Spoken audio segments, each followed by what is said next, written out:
انسان کے پاس جب دولت آ جائے یا یہ کسی اقتدار کی مسند پہ براجمان ہو جائے تو یہ سمجھتا ہے کہ اس پہ کوئی حاوی نہیں ہے، اس پہ کسی کا کوئی زور نہیں چلتا، اس کا کوئی بگاڑ ہی کیا سکتا ہے۔ اس کے پاس اتنی دولت کی کثرت ہے کہ یہ چاہے تو عدالتیں خرید لے، یہ چاہے تو کچہریاں خرید لے، یہ چاہے تو تھانے خرید سکتا ہے۔ تو ہر شے دولت سے خریدی جا سکتی ہے، اور دولت کی فراوانی اتنی ہے کہ اس پہ یہ سمجھتا ہے کہ کوئی حاوی نہیں ہے۔ اب دوسرا یہ کہتا ہے کہ یقول اہلکت مالا لبدا، ایک تو یہ سمجھتا ہے کہ مجھ پہ کوئی حاوی نہیں ہے، مجھ پہ کسی کی طاقت نہیں چلتی، اور دوسرا کہتا ہے کہ دیکھو میں نے اتنا مال خرچ کر دیا۔ بہانے سے اپنی دولت کی نمائش کرنے بیٹھ جاتا ہے۔ امیر شخص شادی کرے گا تو لاکھوں روپے فضول خرچیوں میں اڑا دے گا تاکہ لوگوں کو پتہ چل جائے فلاں امیر نے حد کر دی۔ امیر شخص بیمار ہو جائے تو بعد میں لوگوں کو بتاتا پھرتا ہے کہ میں فلاں ہاسپٹل میں گیا تھا، بڑا مہنگا ہسپتال ہے۔ تو بہانے سے اپنی دولت کی نمائش کرنے بیٹھ جاتا ہے۔ یقول اہلکت، وہ کہتا ہے میں نے ہلاک کر دیا، اڑا دیا، مال اللبدا، ڈیرو مال، میں تو مری گیا تھا تو 10 لاکھ کا خرچ وہاں پہ آ گیا تھا، یہ جو میری کوٹھی ہے اس کا گیٹ 5 لاکھ کا بنا ہے۔ تو بہانے سے مال کی نمائش کرنے بیٹھ جاتا ہے۔ کیا یہ سرمایہ دار سمجھتا ہے کہ جو یہ کر رہا ہے اور یہ دادے عیش دے رہا ہے اور اللو تھللو میں اپنے پیسے اڑا رہا ہے، تو کیا اس کے اوپر کوئی ذات نگہبانی نہیں کر رہی؟ کیا اسے کوئی ذات نہیں دیکھ رہی؟ یا ہر کسی کی، کیا یہ کسی کی آنکھ سے پوشیدہ ہے؟ نہیں، وہ مالک دیکھ رہا ہے۔ یار یہ سرمایہ دار کے لیے یہ نہیں تھا کہ جو 10 لاکھ مری میں لگایا ہے ہمسائیگی میں بستی ہوئے یتیم بچیوں کی شادی کروا دیتا، کہ ان کا کوئی رشتہ نہیں قبول کرتا کہ ان کے پاس دینے کے لیے جہیز نہیں ہے تو جا کے ان کی شادی کروا دیتا۔ یہ اس کے لیے نہیں تھا کہ جا کے غریبوں کی مٹھی میں یہ پیسے دے دیتا کہ جو بجلی کا بل غربت کی وجہ سے ادا نہیں کر سکتے اور وابڈا والے آ کے ان کا کنیکشن کاٹ لیتے ہیں۔ کیا اس کے لیے نہیں تھا کہ جا کے کسی یتیم کی مٹھی میں یہ رقم دے دیتا اور ساتھ یہ وصیت کرتا کہ کسی کو پتہ نہ چلے؟ تو جو اس کے دل سے دعائیں نکلنی تھی عرش تک پہنچنی تھی۔ اور لیکن یہ ہمارا المیہ یہ بن چکا ہے کہ جو امیر شخص ہے وہ غریبوں کو نظر انداز کرتا ہے اور امیر لوگوں کی افطاریاں کروا کے ڈنگے مارتا ہے کہ میرے فلاں سے بھی تعلقات ہیں، میرے فلاں سے بھی تعلقات ہیں، میرے فلاں سے بھی تعلقات ہیں، اور غریبوں کو نظر انداز کر دیتے ہیں اور اعلیٰ عہدیداروں کی دعوتیں کر کے لاکھوں روپے خرچ کر دیتے ہیں۔ اب جو افطار پارٹیاں ہیں تو بعض اوقات ایسے لوگوں کو بلا لیا جاتا ہے جن کا روزہ ہی نہیں ہوتا۔ افطاری پہ وہ آ جاتے ہیں جنہوں نے روزہ نہیں رکھا ہوتا، اور نہ وہ نماز عصر پڑھ کے آتے ہیں اور نہ انہوں نے جا کے دوبارہ نماز مغرب پڑھنی ہوتی ہے۔ تو میاں تم غریبوں کو دو، تم مسکینوں میں بانٹو، تم یتیموں میں اپنا مال خرچ کرو۔ ایک مجھے واقعہ یاد آیا، ابھی میں کل ہی سن رہا تھا کہ ایک شخص اس نے سارا سال لگایا حج کے لیے، مال جمع کیا، جب حج کا موسم آیا تو اس کی بیوی حاملہ تھی۔ اس نے کہا کہ میرا گوشت کھانے کو جی چاہ رہا ہے، تو اس کے شوہر نے کہا کہ یہ جو میں نے مال سارا سال حج کے لیے جمع کیا ہے، اگر اس میں سے گوشت لے آیا تو یہ تو رقم کم پڑ جائے گی۔ لیکن اس نے ضد کی تو اس نے کہا چلو میں تمہارے لیے کوئی انتظام کرتا ہوں۔ باہر نکلا تو ہمسائیگی کے اندر گوشت کے پکنے کی خوشبو آئی۔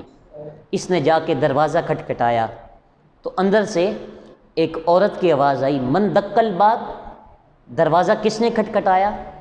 تو اس نے کہا، اپنا سارا واقعہ بیان کیا کہ میں نے رقم اکٹھی کی ہے حج کے لیے، اگر میں اس میں سے گوشت لے آیا تو وہ رقم جو ہے وہ کم پڑ جائے گی، اور میری بیوی حاملہ ہے، اسے گوشت چاہیے، تو تمہارے گھر سے گوشت پکنے کی خوشبو آ رہی تھی، سوچا کہ دروازہ کھٹکھٹاؤں، شاید کہ تھوڑا سا گوشت مل جائے۔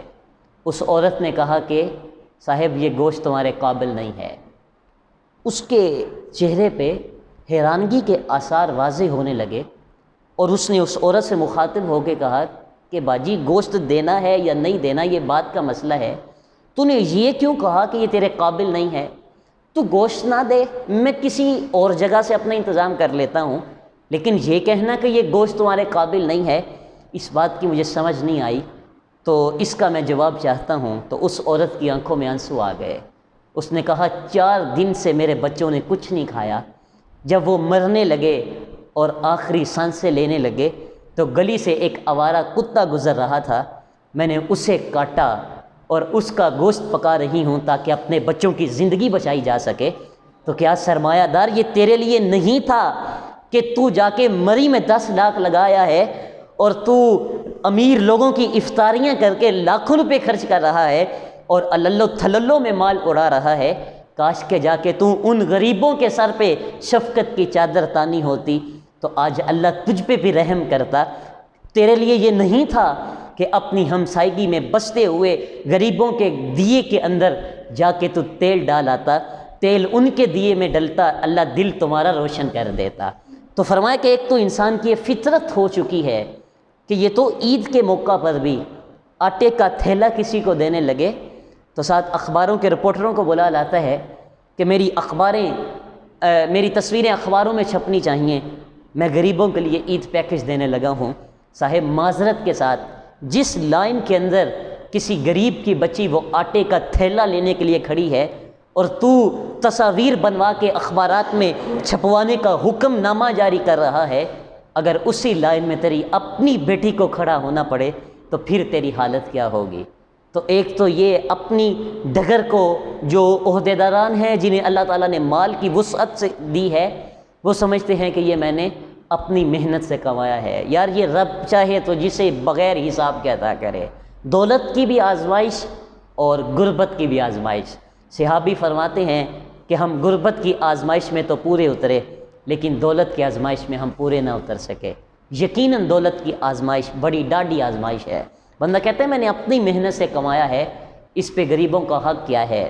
میں تو کہتا ہوں کہ باہر کوئی گھر کی دہلیز پہ مانگنے والا آ جائے تو ہم کہتے ہیں جی اس سے نہیں دینا، یہ مستحق نہیں ہے، انہوں نے کاروبار بنا لیا ہے، یہ سویر شام مانگتے رہتے ہیں، تو جا کے کسی مستحق کو دو۔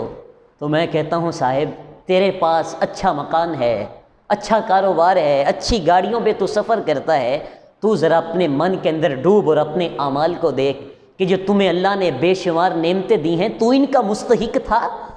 تو ان کا مستحق بھی نہیں تھا اور اللہ نے تجھے عطا کر دیا، اور جب تو اس کے دیے میں سے دینے لگا ہے تو تم مستحق کو ڈھونڈنے لگا۔ صاحب جس نے تیرے آگے ہاتھ پھیلا دیے وہ مستحق نہیں ہے تو اور کیا ہے؟ ہمارے بچے تو ہر روز عید مناتے ہیں، لیکن کاش کہ ان غریبوں کا بھی خیال رکھیں کہ جن کے بچے عید کے دن بھی آلو چھولے بیچنے پہ مجبور ہوتے ہیں، جن کے بچے عید کے دن بھی بسوں کے اندر کنڈکٹروں کے دھکے کھا کے پانی بیچتے ہیں، عید کے دن بھی ان غبارے بیچنے والے بچوں پہ نظر ڈالو اور پھر اپنی زندگی کے شب و روز کو دیکھو۔ تو صاحب یہ جو تمہیں اللہ نے مال عطا کیا ہے، رمضان المبارک بھی ہے، تو آپ زیادہ سے زیادہ غرباء کا خیال رکھیں۔ ہم تو روزہ رکھ کے ایئر کنڈیشن کمرے میں بیٹھ جاتے ہیں، لیکن کبھی ہم نے نہیں دیکھا کہ بٹے کے اوپر جو خواتین کام کرتی ہیں، جو معصوم بچے کڑکتی دھوپ کے اندر وہ مٹی کی اینٹیں بناتے ہیں، صاحب کبھی تم نے ان کے درد کو بھی سمجھا ہوتا؟ عالیشان کوٹھیوں میں بسنے والوں، جھونپڑی میں رہنے والے غریبوں کی فریاد کو بھی سنو، عالیشان گاڑیوں میں سفر کرنے والوں، پیدل چلتے ہوئے لوگوں کی مجبوری کو بھی سمجھو۔